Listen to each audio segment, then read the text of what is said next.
My name is Wade Pfaff. I'm doing a research project on Cy McLean. He was the first black person in Canada to join the Musicians Union. He was the first all-black Canadian jazz band to play in any all-white venue. That was in 1947, the year after Viola Desmond. Viola Desmond, he's the discovery of my professor, Dr. Graham Reynolds. So he inspired me to look into Canada's first black jazz musician who broke all of the color barriers, because I'm a musician. And I'm also from St. Catharines, the home of Harriet Tubman. There's so much I could talk about, but let's just move on, right? And so he was born in about 1916. During those days, his father was the president of the United Negro Improvement Association, founded by Marcus Garvey.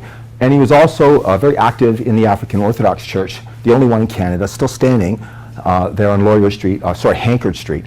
And that's the site of the Sydney Toronto Caribbean Reunion, which takes place right there on that property today. So in any case, Cy McLean's family was very musical, very active in Whitney Pier, and when he moved to Toronto in 1934, he went to the conservatory. He took over for another band leader named Roy Roel, it's hard to say that, and he said to have the first all-Canadian black band in Toronto as well. Okay, so he's known for all of these things. The first black band in Toronto, breaking that color barrier in terms of being accepted into the Musicians Union, and also having the first all-black band in an all-white venue. Now, that was in 1947, the year after Viola Desmond broke all of these color barriers. And slowly thereafter, rock and roll started to take over, and jazz became less of a demand. But yet they still had orchestras in need all the time. And swing was his mode of music, but he was known as a suite band, which meant to say that they played a lot of romantic music as well for lovers. And so this became very popular in the 1940s and 50s, and he stayed employed. But he also had a second job. He worked as a courier for Imperial Oil. His wife worked at the post office. They had a lovely child, Keith. He went to Ryerson and graduated business, had a job with IBM. Then as we get towards the 50s, his father died, who owned that house on Hankard Street, where the reunion stand is today. As a matter of fact, they tore the building down, and he donated his property to the church. So now it's just the churchyard where they hold that reunion. So I think that's kind of cool. His older brother was also a musician. His father was also a musician.